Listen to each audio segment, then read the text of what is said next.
Antes de sumergirnos en una de las caídas en desgracia más dramáticas de la historia, déjenme preguntarles algo. ¿Qué se necesita para quebrar a un hombre que una vez comandó a 70 millones de europeos? Un hombre que reescribió el mapa de todo un continente, que hizo temblar a reyes y derrumbar imperios con una sola orden. Están a punto de descubrirlo. Esta no es una historia sobre campos de batalla ni genio militar. Trata sobre la lenta y asfixiante muerte del poder. Sobre un aislamiento tan completo que hace que la muerte parezca misericordiosa, sobre ver tu propia leyenda convertirse en cenizas mientras aún respiras, sin tonterías, sin romanticismo, solo los hechos, las traiciones y el brutal final de Napoleón Bonaparte. Si este es el tipo de historia que los mantiene interesados, denle a me gusta ahora mismo y dejen un comentario. Eso es todo lo que pido. Ahora volvamos a 1815 y veamos morir a un emperador. El HMS Northumberland surca las aguas del Atlántico Sur el 15 de octubre de 1815. A bordo, un hombre de 46 años permanece de pie junto a la barandilla, observando cómo Europa desaparece para siempre tras él.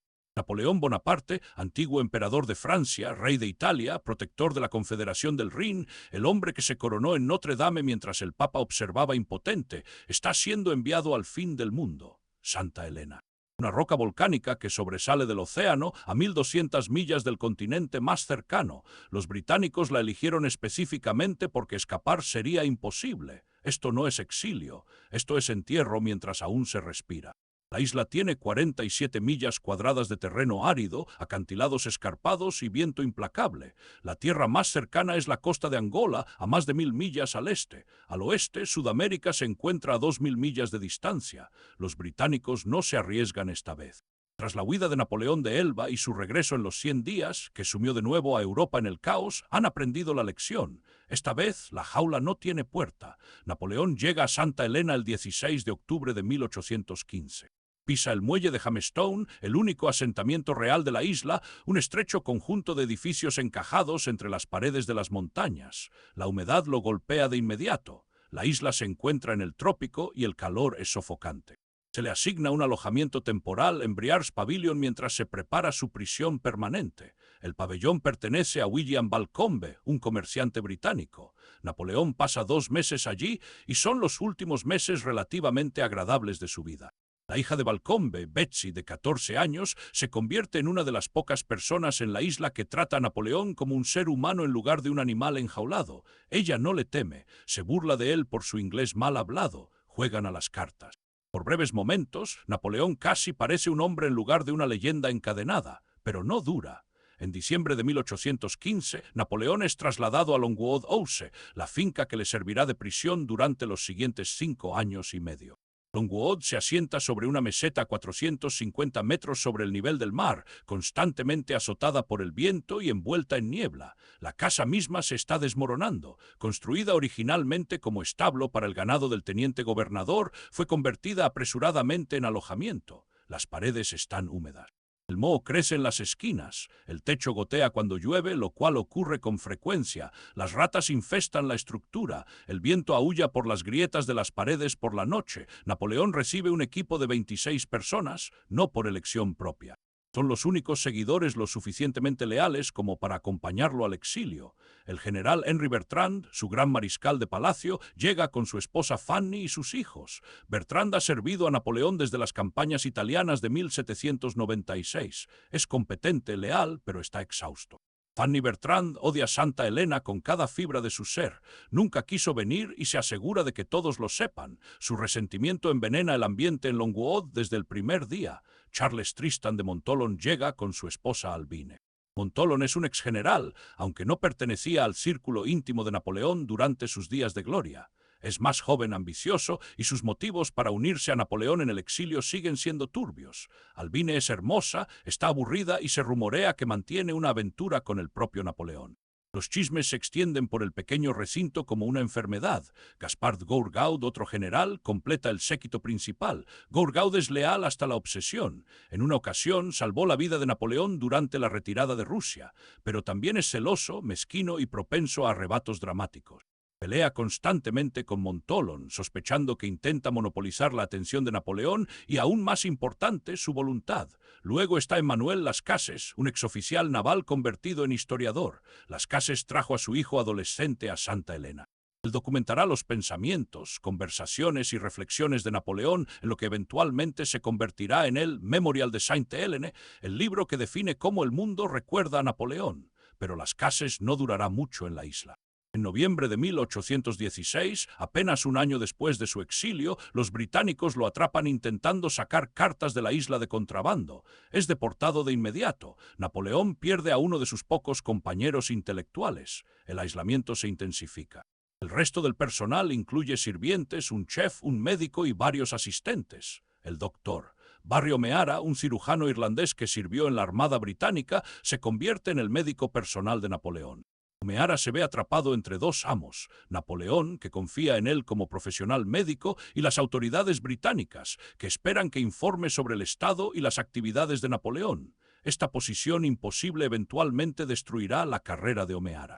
Supervisando toda esta operación se encuentra Sir Hudson Lowe, nombrado gobernador de Santa Helena en abril de 1816. Si Napoleón es el protagonista de esta tragedia, Lowe es el antagonista. Administrador militar de carrera, Lowe ha pasado la mayor parte de su servicio en puestos poco glamorosos, lejos de la gloria del frente. Es rígido, paranoico y burocrático hasta el absurdo. No ve a Napoleón como un emperador caído que merece dignidad, sino como un prisionero peligroso que debe ser controlado y humillado a la menor oportunidad.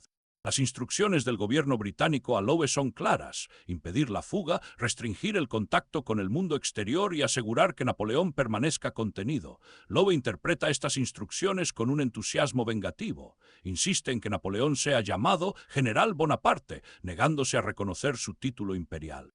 Limita los movimientos de Napoleón en la isla, exigiendo a los oficiales británicos que confirmen visualmente su presencia 2 veces al día. Censura el correo de Napoleón, tanto entrante como saliente. Restringe las visitas. Vigila al personal de la casa.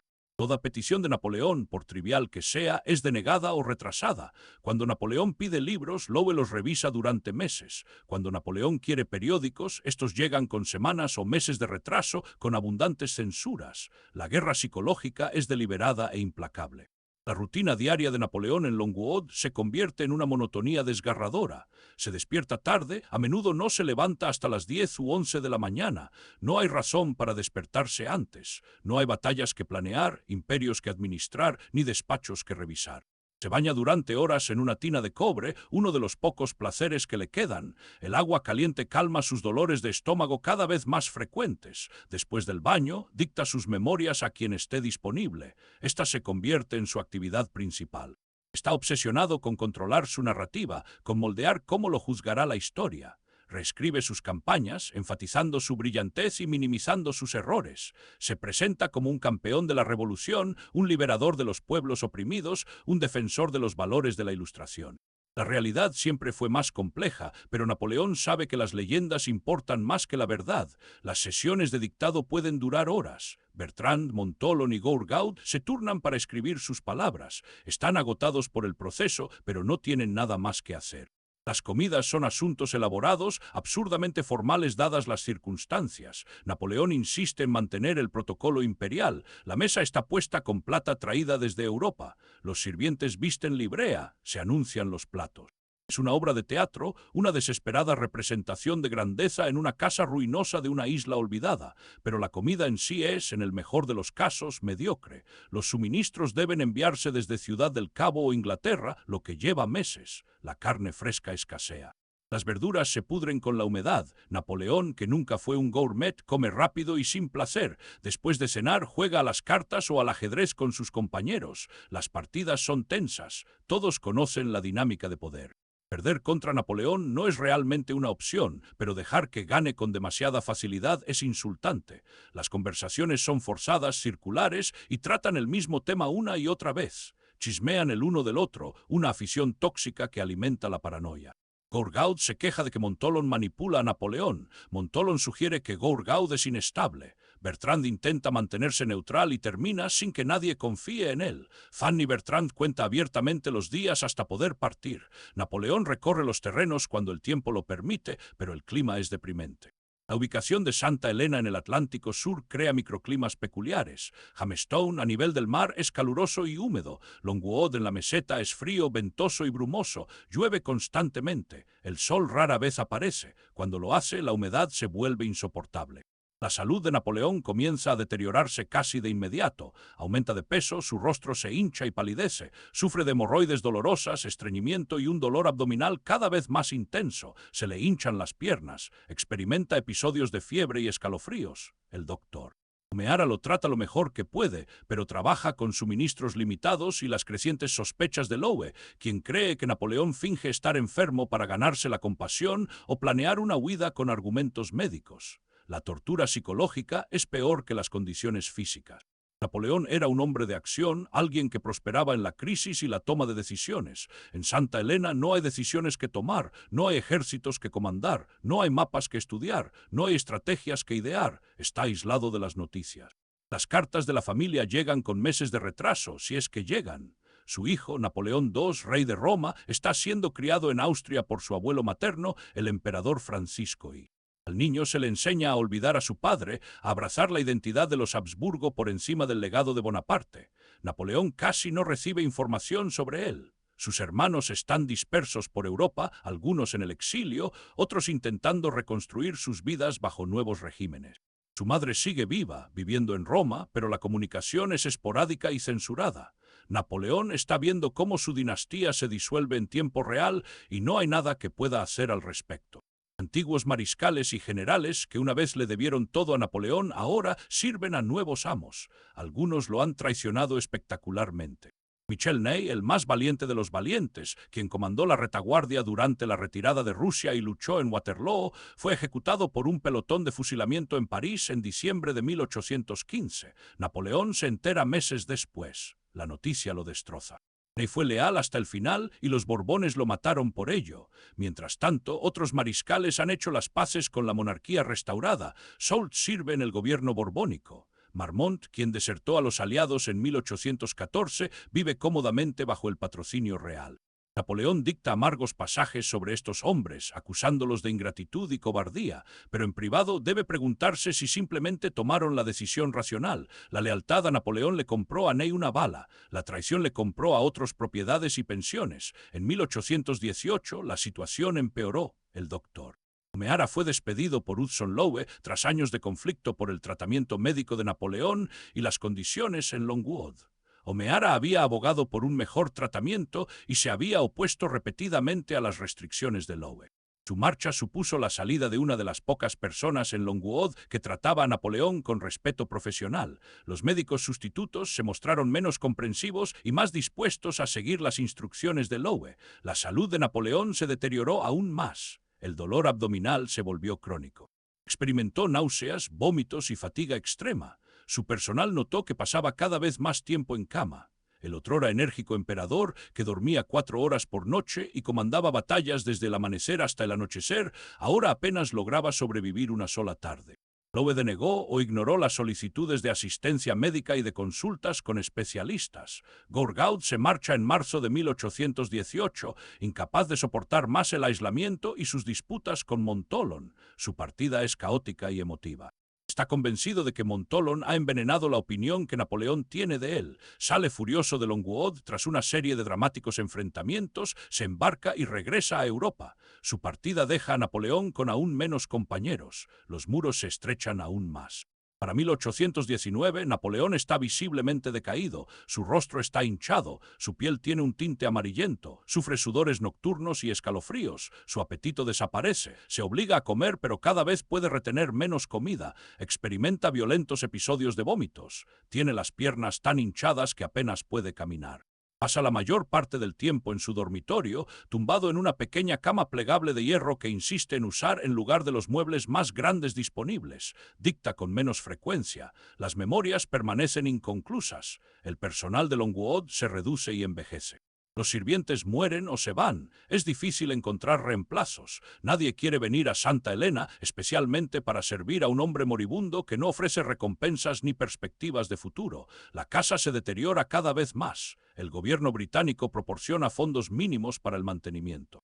No ve motivos para mejorar las condiciones de un prisionero. En 1820, el estado de Napoleón se vuelve crítico. Sufre fuertes dolores abdominales que lo hacen retorcerse en la cama. Los vómitos son constantes. Apenas puede retener agua.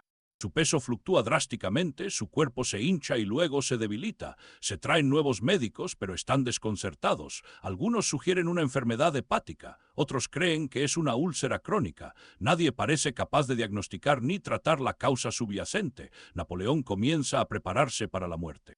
Empieza a redactar su testamento, un documento que ocupará miles de palabras y tardará semanas en completarse. Dicta instrucciones detalladas para la distribución de sus posesiones restantes. Deja bienes a su hijo, a sus hermanos, a sus antiguos generales. Asigna dinero a sus sirvientes.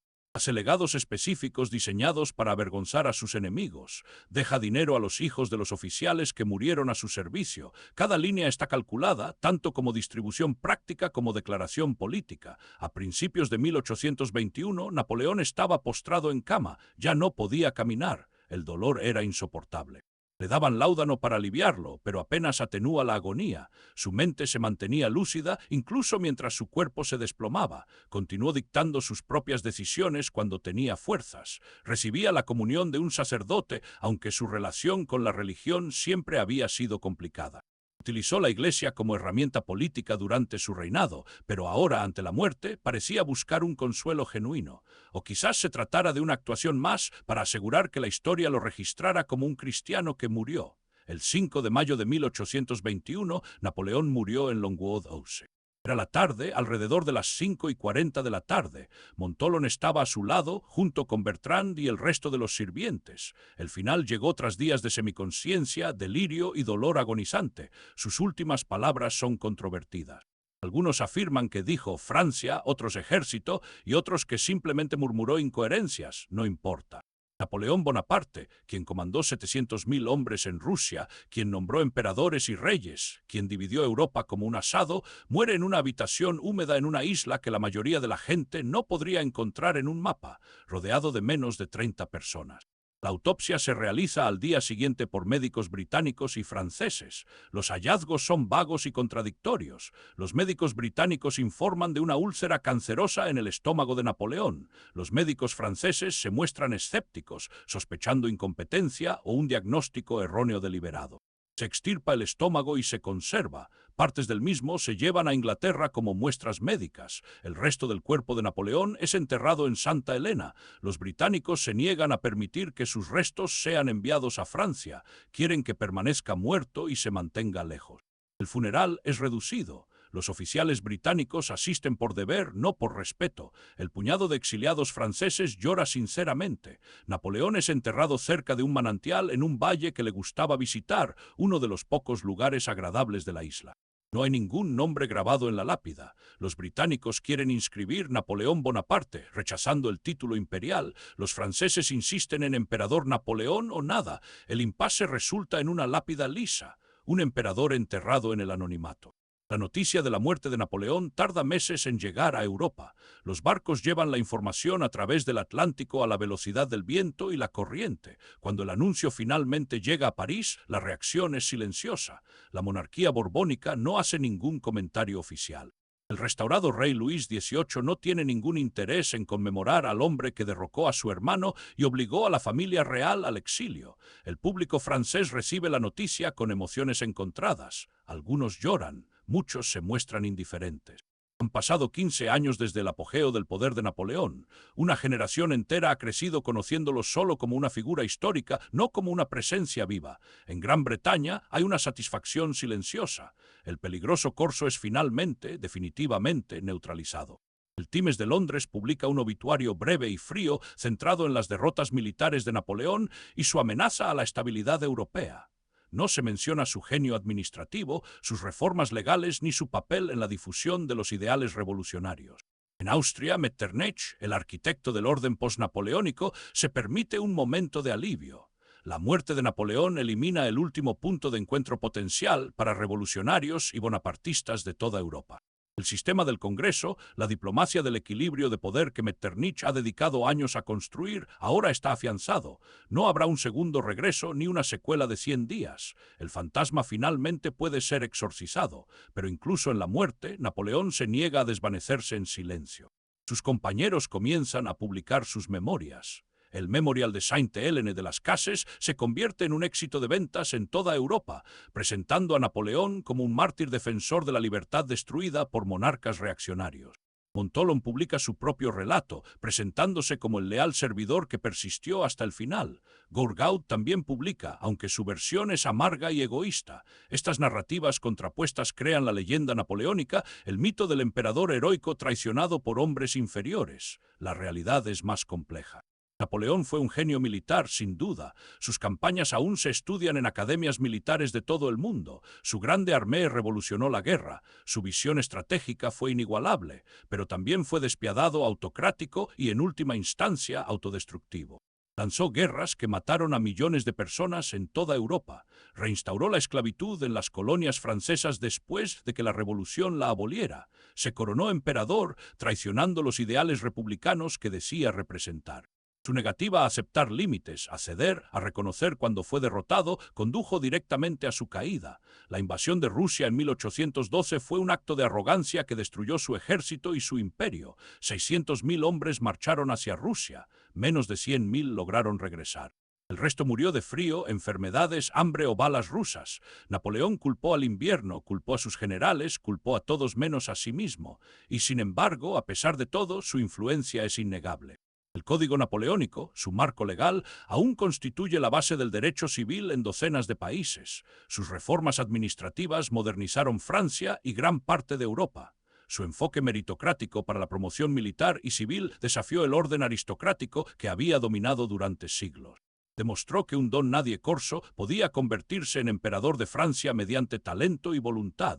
Esa idea fue revolucionaria y aterrorizó a las antiguas monarquías. Las instituciones que Napoleón construyó perduraron.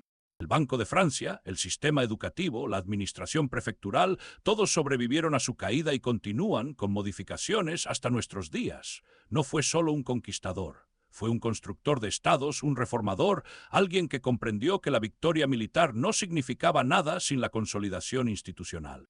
Pero las instituciones no son el imperio, y el imperio era lo que Napoleón ansiaba. No estaba satisfecho con Francia. Necesitaba a Italia, España, Alemania, Polonia, Egipto. Necesitaba ser el nuevo Carlomagno, el nuevo César. Esa ambición lo destruyó. Cada conquista creaba nuevos enemigos, nuevas coaliciones en su contra.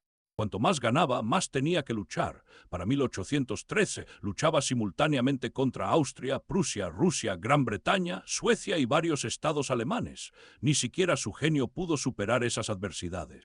La batalla de Leipzig en octubre de 1813, la batalla de las naciones, fue el mayor enfrentamiento en la historia europea hasta la Primera Guerra Mundial. 190.000 tropas francesas y aliadas se enfrentaron a 370.000 soldados de la coalición. Napoleón perdió. Sus aliados alemanes desertaron a mitad de la batalla. Su ejército se retiró a través del Rin destrozado. El imperio estaba acabado. En 6 meses los ejércitos aliados estaban en París y Napoleón abdicaba por primera vez. El exilio a Elba debería haber sido el final. El Tratado de Fontainebleau, en abril de 1814, otorgó a Napoleón la soberanía sobre la diminuta isla de Elba, frente a la costa italiana.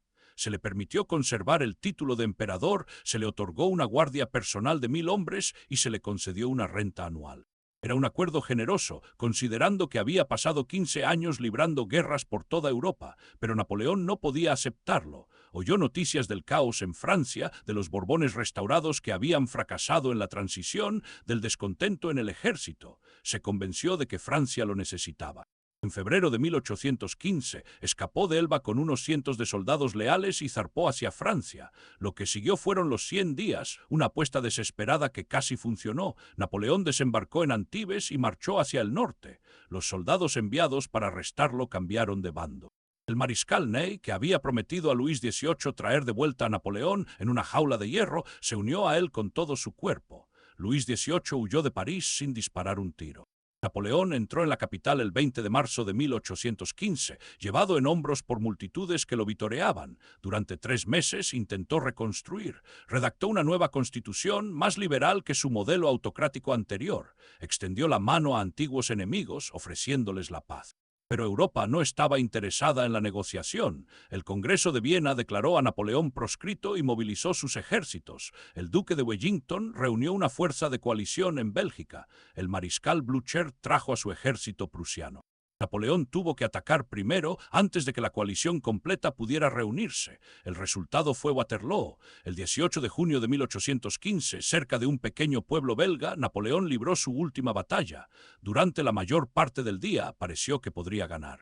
Su guardia imperial nunca había sido derrotada en batalla. Las fuerzas británicas y holandesas de Wellington flaqueaban, pero los prusianos de Blücher llegaron por la tarde, aplastando el flanco de Napoleón. El ejército francés se desintegró. La Guardia Imperial, en su carga final, fue aniquilada por la infantería británica. Napoleón huyó del campo de batalla. Al anochecer, su ejército estaba disperso y su carrera había terminado. Esta vez no habría un acuerdo generoso. Napoleón inicialmente esperaba escapar a América para comenzar de nuevo en el Nuevo Mundo, pero los barcos británicos bloquearon todos los puertos. Se entregó al capitán Frederick Maitland de la HMS Bellerophon con la esperanza de obtener asilo en Gran Bretaña. En cambio, el gobierno británico optó por el exilio permanente. Santa Elena fue elegida específicamente para asegurar que nunca pudiera regresar, y ahí es donde entramos nosotros. 6 años de muerte lenta, de deterioro físico y tortura psicológica, de ver su legado disolverse y su imperio desvanecerse en la historia. El hombre que comandó a 70 millones de europeos murió con 28 personas presentes. La mayoría estaban allí por obligación o trabajo, no por amor. Solo Bertrand y Montholon podían considerarse leales e incluso su lealtad estaba mezclada con el interés propio. Bertrand se quedó porque no tenía otro lugar a donde ir. Montholon se quedó porque esperaba heredar algo valioso del testamento de Napoleón. La pregunta que atormentó los últimos años de Napoleón fue simple: ¿qué salió mal? ¿Cómo pasó de ser el amo de Europa a prisionero en una roca? Pasó miles de horas dictando su respuesta. Según Napoleón, fue traicionado. Traicionado por sus mariscales, quienes se volvieron contra él después de años de recompensas y honores. Traicionado por el pueblo francés, que no se alzó a su regreso de Elba. Traicionado por la fortuna, por el clima en Waterloo, por la incompetencia de sus subordinados. Nunca fue su culpa. La invasión de Rusia no fue un error de cálculo catastrófico. Fue necesaria para imponer el sistema continental contra Gran Bretaña. Las derrotas en España no fueron el resultado de intentar contener a toda una población hostil con tropas insuficientes. Fueron causadas por la intervención británica y la traición de la guerrilla. Waterloo no se perdió porque estuviera superado en número y maniobras, se perdió porque Grouchy no logró acorralar a los prusianos. Este es el Napoleón de las memorias, brillante, incomprendido, víctima de hombres inferiores. Es una narrativa convincente y en gran parte ficticia. Lo cierto es que el imperio de Napoleón se derrumbó porque se construyó sobre cimientos inestables. La conquista militar no crea una lealtad duradera. Los estados que Napoleón forjó a partir de los imperios derrotados, el Reino de Italia, el Reino de Westfalia, el Ducado de Varsovia, existieron solo porque las bayonetas francesas reforzaron sus fronteras. En cuanto el poder francés se debilitó, desaparecieron. Los parientes de Napoleón, instalados como reyes títeres por toda Europa, fueron gobernantes ineficaces, más interesados en saquear sus reinos que en gobernarlos. José Bonaparte en España fue un desastre. Luis Bonaparte en Holanda se vio obligado a abdicar tras negarse a imponer el sistema continental en contra de los intereses de sus propios súbditos. Jerónimo Bonaparte en Westfalia fue un chiste, gastando a manos llenas mientras su reino se tambaleaba al borde de la bancarrota. El propio sistema continental, la guerra económica de Napoleón contra Gran Bretaña, fue un fracaso, diseñado para estrangular el comercio británico cerrando los puertos europeos. En cambio, estranguló las economías europeas. El contrabando era desenfrenado. Las ciudades portuarias que dependían del comercio se hundieron en la pobreza. El sistema requería una constante imposición militar, convirtiendo a antiguos aliados en súbditos resentidos. La decisión de Rusia de ignorar el sistema continental fue la causa inmediata de la desastrosa invasión de Napoleón en 1812. No podía tolerar la rebeldía y el resultado fue la destrucción de su ejército y el principio del fin. El genio militar de Napoleón era real, pero no pudo superar la locura estratégica. Invadir Rusia con suministros insuficientes, luchar en múltiples frentes simultáneamente, negarse a negociar cuando tenía la ventaja. Estas fueron decisiones, no traiciones. Napoleón se derrotó a sí mismo mucho antes de que sus enemigos lo derrotaran, pero la leyenda persiste. El mito napoleónico, forjado en Santa Elena y refinado por generaciones de historiadores y artistas, lo retrata como un titán abatido por la mediocridad. La imagen romántica del emperador solitario contemplando el mar, soñando con la gloria perdida, tiene más poder cultural que la realidad de un tirano mezquino muriendo de cáncer de estómago en una casa mohosa. El arte y la literatura abrazaron a Napoleón. Byron escribió poemas sobre él. Tolstoy lo utilizó como símbolo de la ambición humana en guerra y paz. Víctor Hugo lo mencionó constantemente. Beethoven inicialmente dedicó su tercera sinfonía a Napoleón antes de tachar con enojo la dedicatoria cuando Napoleón se coronó emperador. Los propios franceses no pueden decidir qué representa, héroe o villano. Liberador u opresor, campeón de la revolución o traidor de sus ideales. En 1840, casi 20 años después de la muerte de Napoleón, el gobierno francés finalmente trajo sus restos de regreso a Francia.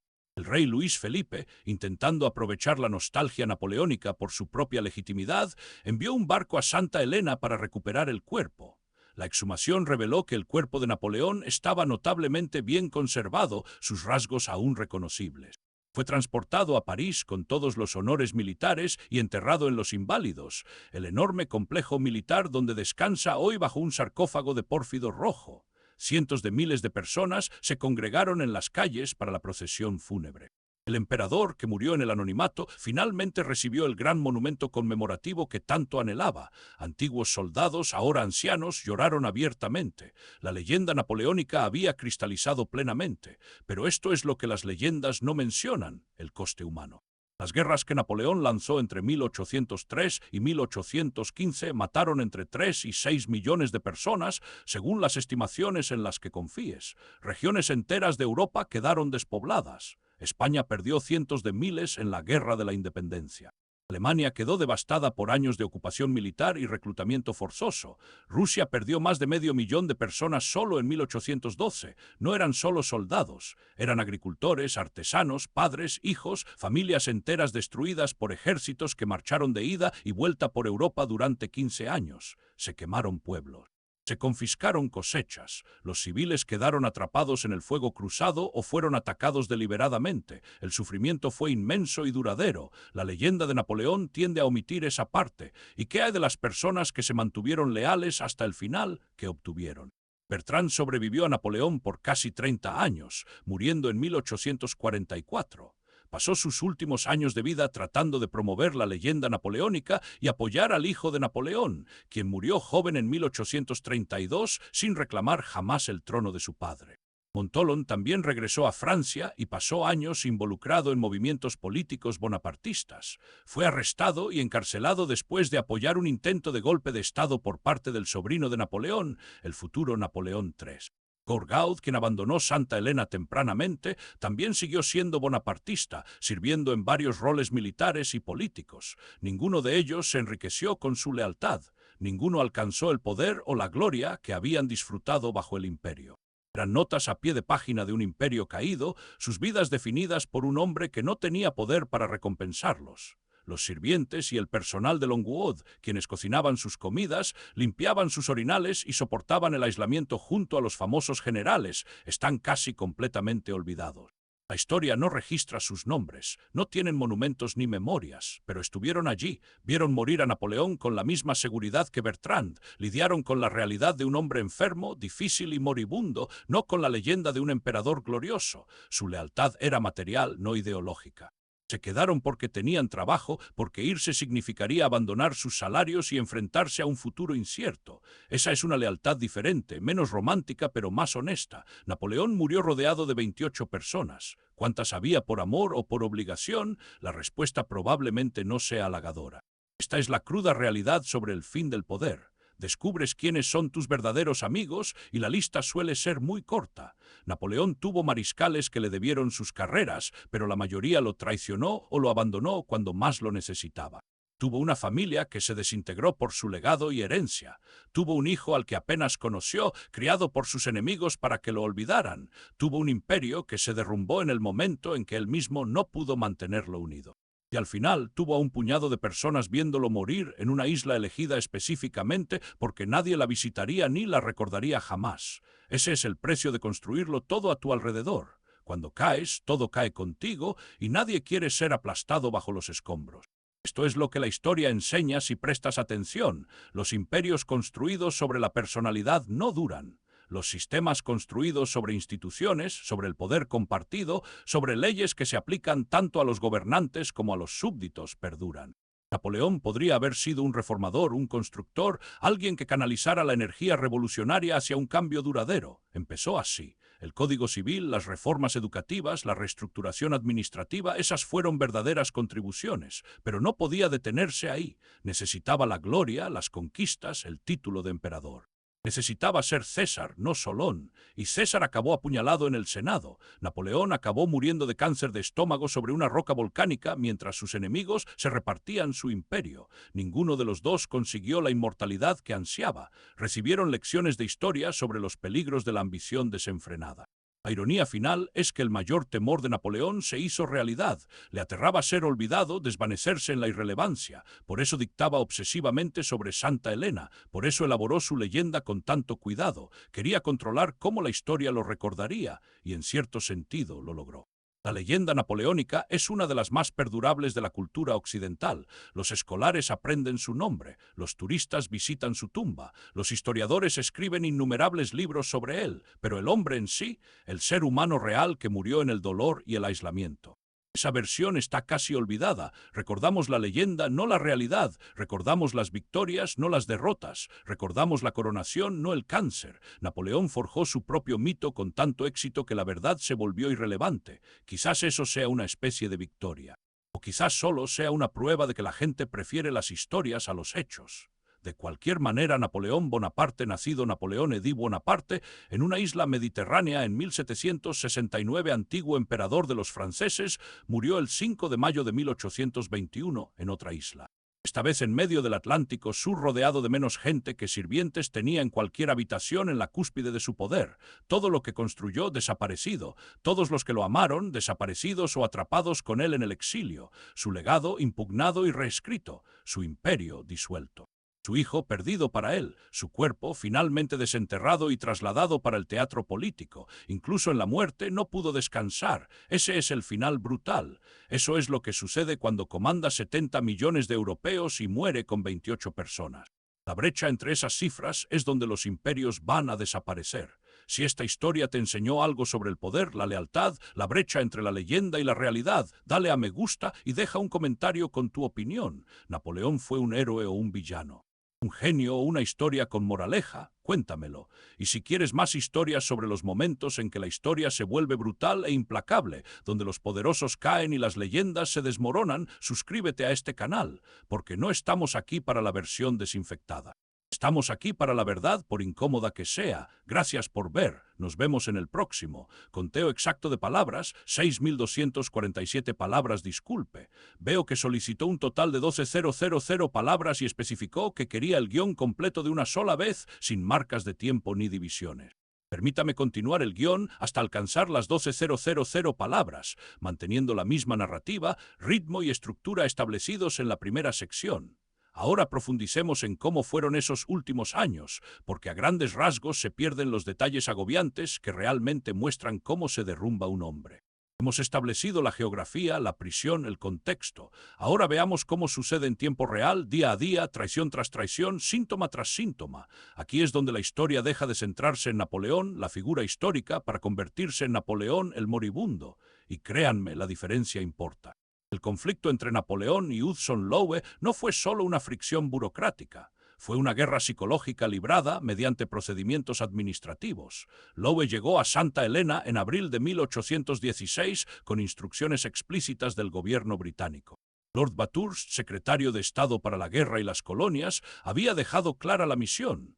Había que impedir que Napoleón escapara, que se comunicara libremente con el mundo exterior y que fuera tratado como algo más que un prisionero peligroso.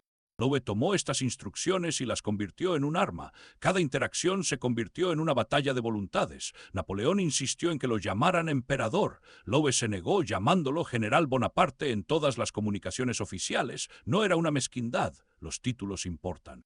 Un emperador inspira respeto, incluso en la derrota. Un general es solo un oficial más. Al rechazar el título, Lowe estaba despojando sistemáticamente a Napoleón de su identidad. Las restricciones territoriales estaban igualmente calculadas. Longueau-Ouse contaba con un perímetro definido, aproximadamente 12 millas de terreno accesible.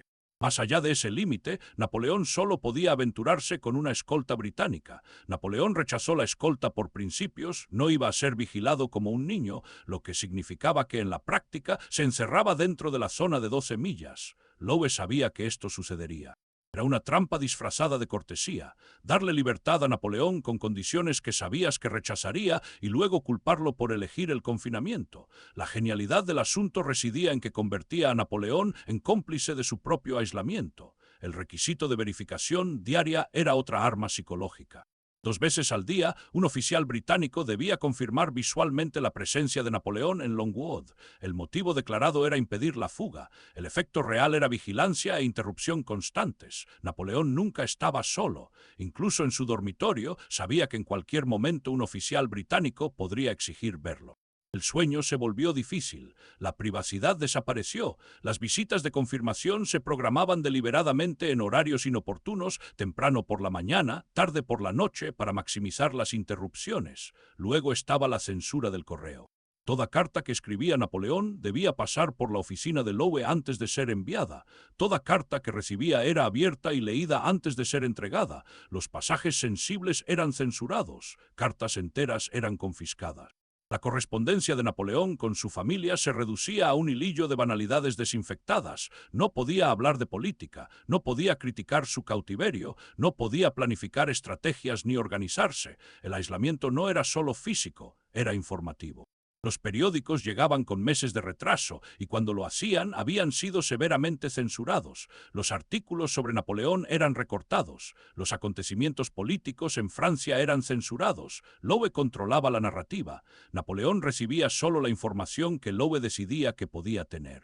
Es una técnica totalitaria clásica, controlar la información, controlar la realidad. Sin acceso a la actualidad, Napoleón no podía comprender el mundo que una vez dominó. Estaba atrapado en 1815, viendo cómo su imperio se disolvía a cámara lenta a través de fragmentos de noticias profusamente censurados.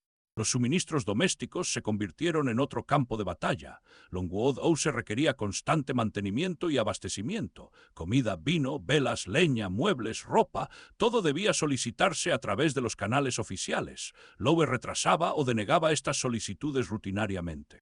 Cuando Napoleón pedía vinos específicos, Lowe los sustituía por alternativas más económicas. Cuando los muebles se rompían, los repuestos tardaban meses en llegar. El mensaje era claro: eres impotente, ni siquiera puedes amueblar tu propia prisión. Napoleón tenía recursos. Había traído dinero de Europa y contaba con partidarios adinerados que le enviaban fondos, pero en Santa Elena el dinero no significaba nada sin la aprobación de Lowe. Napoleón no podía comprar bienes directamente. Todo pasaba por las cadenas de suministro británicas que Lowe controlaba. Era un estrangulamiento económico. El doctor O'Meara se convirtió en el héroe inesperado de este período. Irlandés que servía en la Armada Británica, O'Meara se había unido al séquito de Napoleón en el viaje a Santa Elena y se quedó como su médico personal. Se tomaba en serio sus deberes médicos, lo que lo puso en conflicto directo con Lowe. O'Meara documentó el deterioro de la salud de Napoleón y solicitó repetidamente mejores condiciones de vida, consultas con especialistas e incluso un traslado a un clima más saludable. Lowe rechazó todas las solicitudes. Desde su perspectiva, O'Meara estaba comprometido, demasiado empático con el prisionero, y tal vez lo estaba.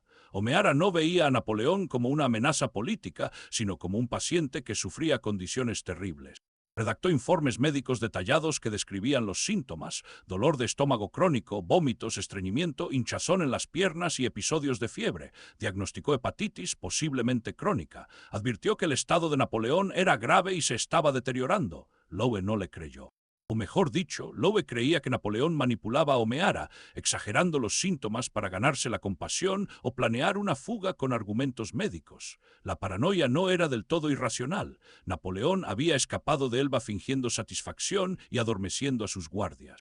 Los británicos no iban a ser engañados dos veces, pero el resultado fue que las legítimas preocupaciones médicas se desestimaron como teatro. El dolor de Napoleón era real. Lowe lo trató como una actuación. En 1818, el conflicto llegó a un punto crítico. Omeara se negó a firmar una declaración que declarara que Napoleón gozaba de buena salud. Lowe se lo exigió. Omeara se negó de nuevo, alegando que no podía mentir en un documento médico oficial. Lowe lo despidió y lo deportó de la isla. Omeara regresó a Inglaterra, donde publicó su relato del cautiverio de Napoleón, presentando a Lowe como un tirano vengativo y a Napoleón como un prisionero sufriente al que se le negaba la atención médica básica. El libro causó un pequeño escándalo. El gobierno británico estaba avergonzado. Lowe estaba furioso.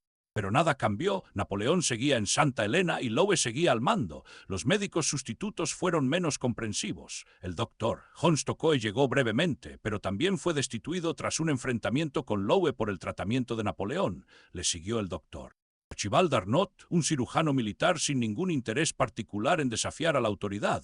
Arnott trató a Napoleón con competencia, pero sin la defensa que Omeara le había proporcionado. Y finalmente, el doctor Francesco Antomarchi llegó en 1819, enviado por la familia de Napoleón en Roma.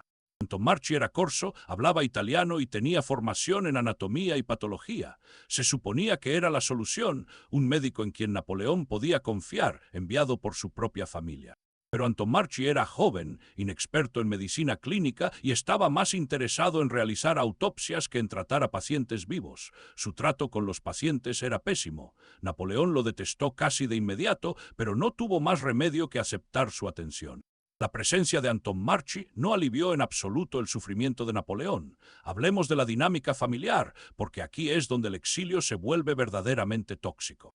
Se toma a un pequeño grupo de personas, se las aísla en una isla sin escapatoria, se las atrapa en espacios reducidos sin privacidad y se las ve volverse unas contra otras. Longwood House era una olla a presión de resentimiento, celos y paranoia.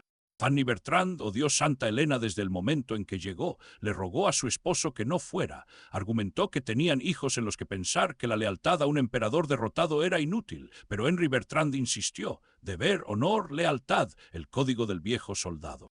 Así que Fanny vino y se aseguró de que todos supieran que era miserable. Se quejaba constantemente, criticaba las condiciones, la comida, el clima, el aislamiento. Apenas hablaba con Napoleón, tratándolo con fría cortesía. Su resentimiento envenenaba el ambiente. Cada comida era tensa, cada reunión incómoda. Era un recordatorio viviente de que el exilio era un castigo para todos, no solo para Napoleón. Albine de Montholon era un problema diferente. Joven, hermosa y aburrida, se convirtió en objeto de intensos chismes. Corrieron rumores de que mantenía una aventura con Napoleón. Si era cierto o no, aún se debate.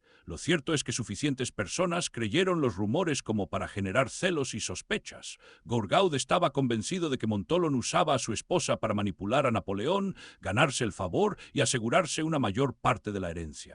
Los celos de Gourgaud lo consumían, discutía con Montholon constantemente, se enfurruñaba cuando Napoleón pasaba tiempo con los Montholon, escribió amargas anotaciones en su diario, convencido de que lo estaban marginando. El punto de inflexión llegó a principios de 1818. Tras otra discusión, Gourgaud irrumpió en la habitación de Napoleón y amenazó con suicidarse. Napoleón, exhausto y enfermo, le dijo que dejara de dramatizar. Gourgaud abandonó Longwood al día siguiente y nunca regresó. Su partida fue caótica, emotiva y humillante para todos los involucrados.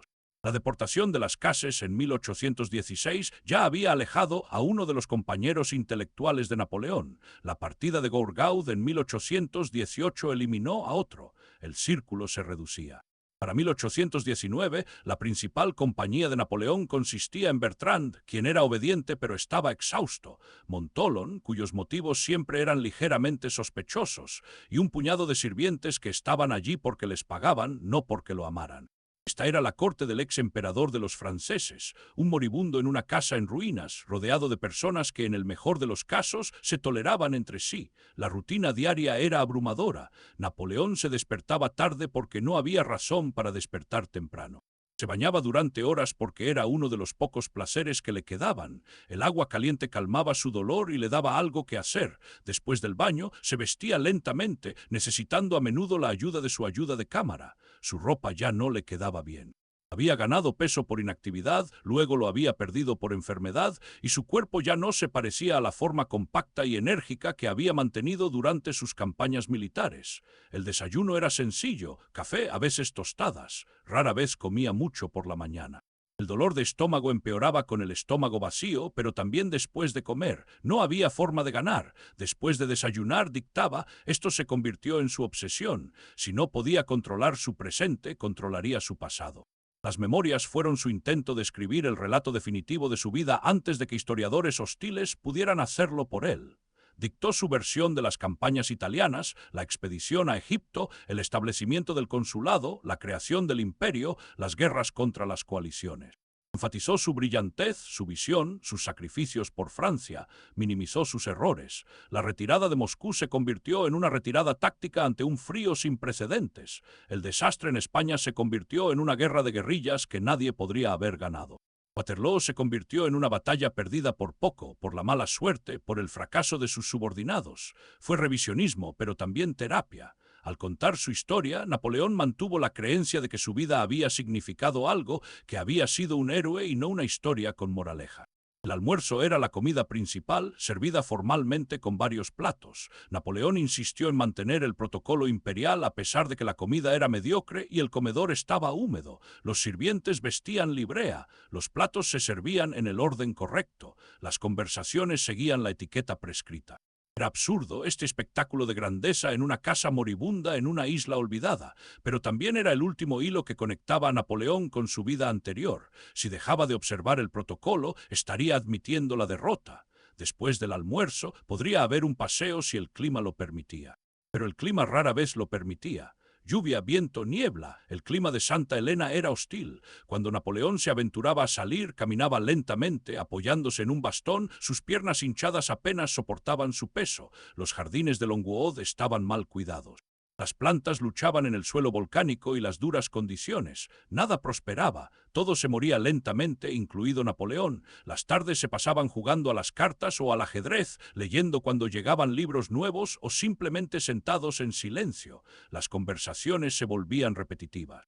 Había un límite de temas disponibles. No podían hablar de política actual sin despertar sospechas de censura. No podían planificar el futuro porque no había futuro. Estaban atrapados repasando el pasado, contando las mismas historias, librando en la memoria las mismas batallas que ya habían perdido en la realidad.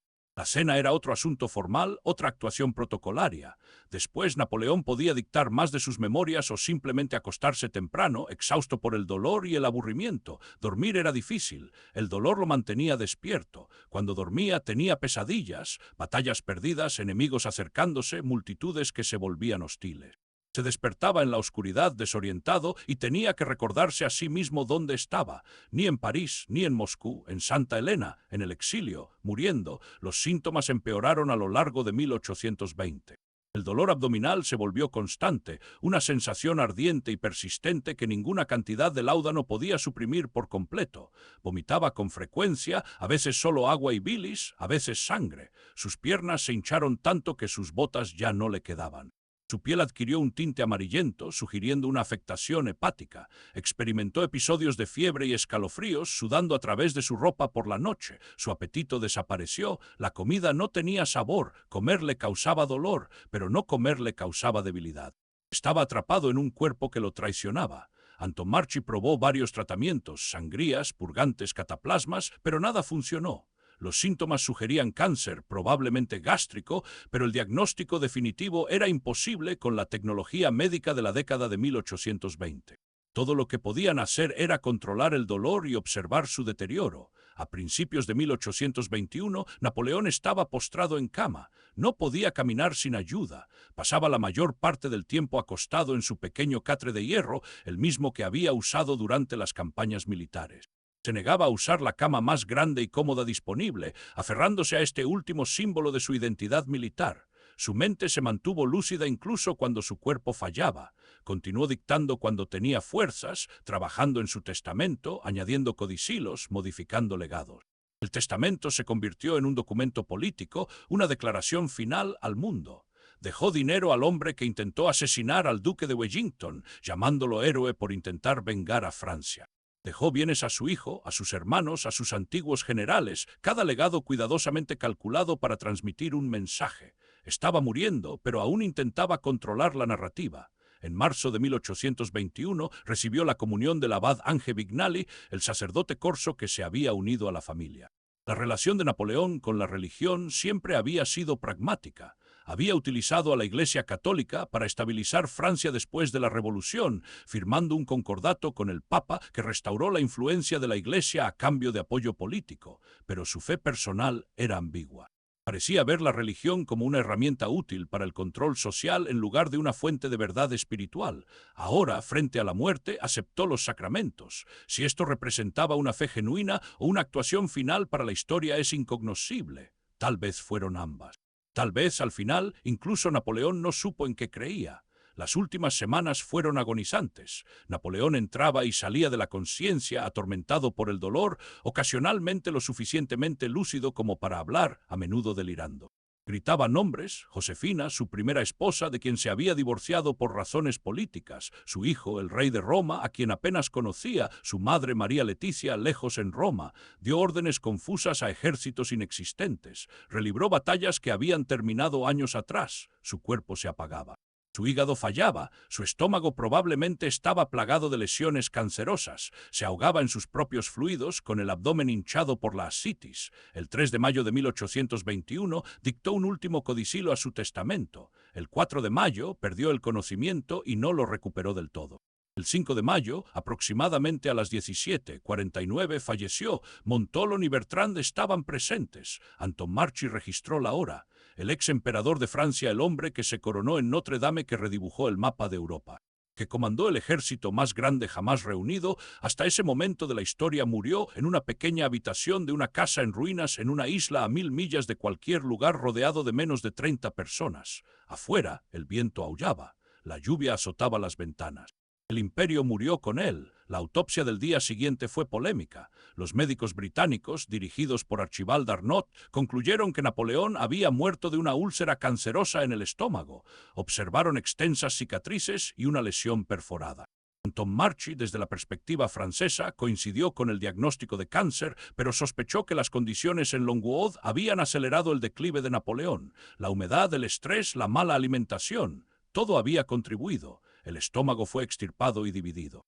Las partes se conservaron en alcohol y se enviaron a Inglaterra para su posterior estudio. El resto permaneció en Santa Elena. El corazón de Napoleón también fue extirpado y preservado. Su cuerpo fue embalsamado lo mejor posible, dada la escasez de suministros y el calor tropical. El funeral tuvo lugar el 9 de mayo, 4 días después de su muerte. El ejército británico organizó la ceremonia con todos los honores, aunque la asistencia fue escasa. Oficiales británicos asistieron fuera del protocolo. Los exiliados franceses lamentaron sinceramente la pérdida. Napoleón fue enterrado en el Valle del Geranio, cerca de un manantial que le gustaba visitar durante sus días de mejor salud. La tumba fue excavada profundamente, el ataúd se colocó en múltiples capas de protección contra los elementos, y entonces comenzó la disputa por la lápida.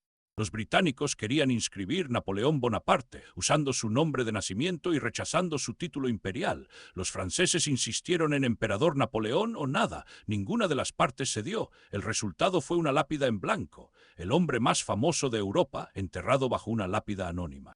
Intencional o no, fue la metáfora perfecta. Identidad borrada, legado cuestionado, incluso la muerte politizada. La noticia de la muerte de Napoleón se extendió lentamente por el mundo, transportada por barcos a merced del viento y el clima. Llegó a Europa en julio de 1821, más de 2 meses después de su muerte. La reacción fue moderada. Las monarquías restauradas respiraron con más tranquilidad. Los revolucionarios perdieron un símbolo potencial. El público en general, en su mayoría, se encogió de hombros. Napoleón había estado ausente de la escena mundial durante 6 años. Una generación de jóvenes había crecido conociéndolo solo como historia, no como una presencia viva. Su muerte confirmó lo que todos ya sabían: la era napoleónica había terminado. El Congreso de Viena había reconfigurado Europa en un sistema de equilibrio de poder diseñado específicamente para prevenir otro Napoleón. La arquitectura diplomática de Metternich, el Concierto de Europa, había resistido. Las revoluciones de 1848 eventualmente desafiarían este orden, pero en 1821 la restauración conservadora parecía segura. La muerte de Napoleón eliminó el último punto de encuentro potencial para las restauraciones bonapartistas, pero si Napoleón estaba acabado políticamente, apenas comenzaba su segunda vida como leyenda. Las memorias publicadas por Las Cases, Montholon, Gourgaud y otros crearon el mito napoleónico. Lo retrataron como un genio destruido por la mediocridad, un campeón de la libertad aplastado por las monarquías reaccionarias, un mártir del progreso. La realidad era más compleja, pero la realidad rara vez vende tan bien como la mitología. Napoleón se convirtió en un símbolo infinitamente maleable, adaptado a cualquier narrativa política que necesitara un héroe. Para los republicanos franceses representaba la meritocracia y los valores revolucionarios. Para los nacionalistas franceses representaba la gloria y la conquista. Para los románticos representaba el triunfo y la tragedia de la voluntad individual. Todos encontraron algo útil en la historia de Napoleón. Los restos físicos permanecieron en Santa Elena hasta 1840. El rey Luis Felipe, tratando de consolidar su propia legitimidad inestable, solicitó al gobierno británico que devolviera el cuerpo de Napoleón a Francia. Los británicos accedieron. El príncipe de Joinville dirigió una expedición a Santa Elena a bordo de la fragata Belle Poule. El 15 de octubre de 1840, exactamente 25 años después de que Napoleón pisara la isla por primera vez, su ataúd fue exhumado. Cuando se abrió el ataúd, los observadores se sorprendieron. El cuerpo de Napoleón estaba notablemente bien conservado.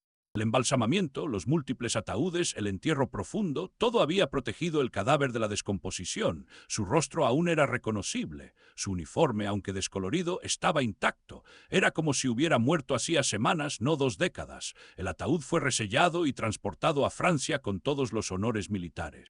El 15 de diciembre de 1840, los restos de Napoleón llegaron a París. Cientos de miles de personas abarrotaron las calles para la procesión fúnebre. Veteranos soldados, hombres que habían luchado en Austerlitz, Jena y Wagram, lloraron abiertamente. Las generaciones más jóvenes contemplaron con asombro la historia hecha tangible. El ataúd fue depositado en Los Inválidos, el enorme complejo militar que alberga el Museo de la Guerra de Francia. Napoleón descansa allí hoy, bajo un sarcófago de pórfido rojo en una cripta circular, rodeado de estatuas, banderas de batalla y todo el simbolismo imperial que anheló en vida. Millones de turistas lo visitan. Su tumba se ha convertido en una de las atracciones más populares de París. El hombre que murió en el olvido recibió, 2 décadas después, el gran monumento conmemorativo que siempre había deseado, pero los monumentos y los mitos no cambian los hechos. El imperio de Napoleón se derrumbó porque se construyó sobre cimientos insostenibles. La conquista militar no genera lealtad, los gobiernos títeres no inspiran devoción, la guerra económica no conquista corazones ni mentes. El sistema continental estranguló el comercio europeo y convirtió a los aliados en enemigos. La guerra constante agotó los recursos y la mano de obra de Francia. La decisión de invadir Rusia destruyó la Grande Armée y destrozó el mito de la invencibilidad francesa. La brillantez estratégica de Napoleón no pudo superar estos problemas estructurales. Ganó batallas, pero perdió guerras.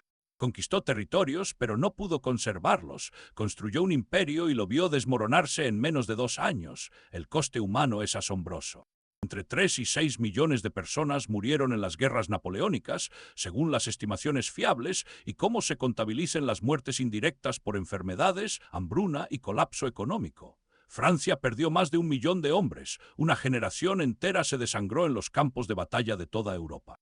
Las bajas rusas, solo en 1812, se acercaron a las 600.000. España perdió cientos de miles en la brutal Guerra de la Independencia. Alemania, dividida en docenas de estados y constantemente ocupada por ejércitos extranjeros, quedó devastada. Regiones enteras quedaron despobladas. Los supervivientes sufrieron traumas, colapso económico y caos político. Las guerras de Napoleón transformaron Europa, pero esta transformación se pagó con sangre y sufrimiento a escala industrial. ¿Y qué logró? Francia terminó con fronteras similares a las que tenía antes de la toma del poder por Napoleón. Se restauró la monarquía borbónica. Los ideales revolucionarios que Napoleón decía defender fueron suprimidos. Se perdieron las conquistas territoriales. El gran imperio se disolvió. Los reinos satélites desaparecieron. Los únicos cambios duraderos fueron los legales y administrativos. El Código Civil, el sistema educativo, la administración prefectural. Estas fueron contribuciones significativas, pero tuvieron un coste catastrófico. Napoleón podría haber implementado estas reformas sin iniciar 15 años de guerra continua. Optó por el imperio y millones murieron por esa decisión. Los mariscales y generales que sirvieron a Napoleón tuvieron destinos dispares. Algunos, como Ney, fueron ejecutados. Otros, como Murat, murieron librando batallas desesperadas intentando recuperar los reinos perdidos. Algunos, como Soult y Marmont, hicieron las paces con la monarquía restaurada y vivieron cómodamente. Otros, como Davout, mantuvieron su lealtad bonapartista y fueron marginados políticamente. Ninguno de ellos logró nada que se acercara al poder y la gloria que habían disfrutado bajo el reinado de Napoleón. Se definieron por su servicio a él, y cuando su imperio cayó, su importancia también lo hizo. Bertrand y Montholon, los dos que permanecieron hasta el final, dedicaron el resto de sus vidas a promover la leyenda napoleónica. Publicaron memorias, apoyaron movimientos políticos bonapartistas y presionaron por la devolución de los restos de Napoleón. Nunca alcanzaron riqueza ni prominencia. Su lealtad les proporcionó notas históricas, nada más. A la familia de Napoleón le fue mejor, sobre todo porque habían sido lo suficientemente inteligentes como para acumular dinero y tesoros antes de que todo se derrumbara. Su madre, Leticia, vivió cómodamente en Roma hasta su muerte en 1836. Sus hermanos se dispersaron por Europa. José vivió en Suiza y más tarde en América. Lucien se reconcilió con el papado y vivió en Italia. Louis vivió tranquilamente en Italia. Jerónimo finalmente regresó a Francia y desempeñó un papel en el régimen de su sobrino. Carolina, casada con Murat, perdió su reino cuando su esposo fue ejecutado, pero logró asegurar una vida cómoda. Los Bonaparte sobrevivieron como familia, pero nunca recuperaron el poder hasta que el sobrino de Napoleón, Luis Napoleón, dio un golpe de estado en 1851 y se autoproclamó Napoleón III. Esa es otra historia, igualmente absurda y trágica, que demuestra que los Bonaparte no aprendieron nada del colapso del primer imperio. El hijo de Napoleón, Napoleón II, rey de Roma, tuvo una vida triste y breve. Criado en Austria como Franz, aprendió a olvidar a su padre y a abrazar la identidad Habsburgo. Estuvo bajo vigilancia constante, sin permitirle viajar ni construir una vida independiente. Murió de tuberculosis en 1832 a los 21 años, sin haber gobernado nunca nada. Napoleón soñaba con fundar una dinastía. En cambio, su hijo murió prácticamente prisionero, con su potencial desperdiciado, su identidad borrada. La línea directa bonapartista terminó con él. Todo por lo que Napoleón luchó, la dinastía, el imperio, la gloria, se desvaneció en una generación. ¿Cuál es entonces la lección? ¿Que se aprende al ver a Napoleón pasar de ser el amo de Europa a morir solo en una roca? No es complicado. Los imperios construidos sobre cultos a la personalidad no perduran. El poder que depende de un solo individuo es frágil. Cuando ese individuo cae, y siempre cae tarde o temprano, todo se derrumba. El poder sostenible requiere instituciones, leyes, gobernanza compartida, sistemas que sobrevivan a los individuos. Napoleón lo comprendió intelectualmente. Construyó códigos legales y estructuras administrativas que perduraron. Pero no pudo resistir la tentación de centrarlo todo en sí mismo. Necesitaba ser emperador, ser coronado, ser venerado. Su ego destruyó todo lo que su intelecto construyó. La segunda lección es sobre la lealtad. La verdadera lealtad es poco común y suele ser condicional.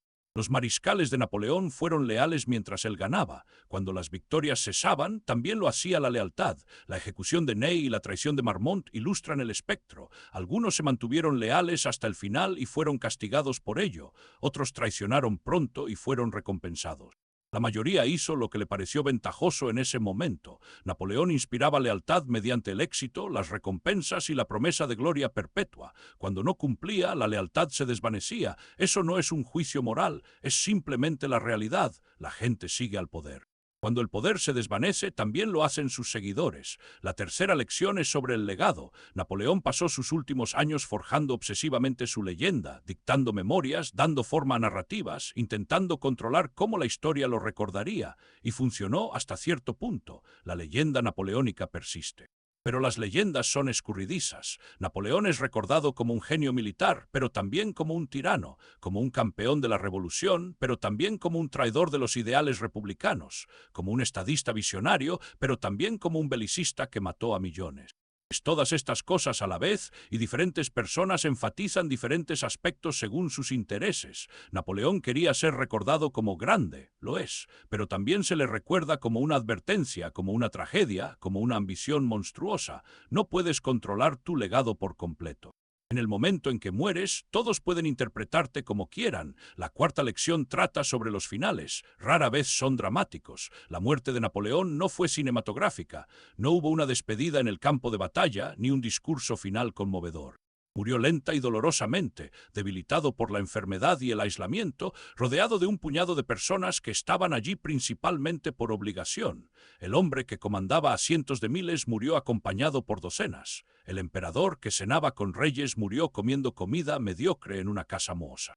Los finales son así, mundanos, incómodos y anticlimáticos. El drama viene después, cuando historiadores y artistas reconstruyen el final para darle significado, pero el momento real, generalmente, solo triste y pequeño. Aquí está la verdad final. La historia de Napoleón es cautivadora no por su éxito, sino por su espectacular fracaso. Nos encantan las victorias de los desvalidos, pero nos fascinan igualmente las caídas imponentes. Ver a alguien ascender de la nada a la cima del poder y luego estrellarse de nuevo en un lugar peor que nada, eso es drama narrativo. Si Napoleón hubiera muerto en Austerlitz, asesinado en la cúspide de su poder, sería recordado como un héroe puro. Si se hubiera retirado después de Tilsit, sería recordado como un estadista sabio que sabía cuándo parar, pero no se detuvo. Siguió adelante hasta que todo se derrumbó, y eso es lo que hace que valga la pena contar esta historia. Es una advertencia, una tragedia y un espectáculo, todo a la vez. Así murió Napoleón Bonaparte el 5 de mayo de 1821 en Santa Elena, en el exilio, sufriendo, rodeado de menos de 30 personas, la mayoría de ellas allí porque no tenían a dónde ir. Tenía 41 años. Había gobernado Francia durante 15 años, dominado Europa durante una década y comandado el ejército más grande que el mundo había visto hasta entonces. Y acabó enterrado bajo una lápida vacía sobre una roca volcánica en medio del océano, su imperio disuelto, su dinastía extinta, su legado cuestionado. Ese es el final brutal. Eso es lo que pasa cuando construyes todo a tu alrededor y luego te pierdes. La brecha entre 70 millones de europeos y 28 personas en tu lecho de muerte. Ahí es donde los imperios van a morir. Si aprendiste algo de esto, si cambió tu forma de pensar sobre el poder, el legado o el precio de la ambición, hazme un favor, dale a me gusta, deja un comentario diciéndome qué opinas. ¿Mereció la pena Napoleón? ¿Justificaron sus logros el precio? ¿Podría haberse detenido o la caída fue inevitable? Avísame. Y si quieres más historias como esta, más historias sin filtros sobre los momentos en que todo se derrumba y los mitos se desmoronan, suscríbete, porque no estamos aquí para la versión desinfectada. Estamos aquí para la verdad, por brutal que sea. Gracias por ver, nos vemos en la próxima.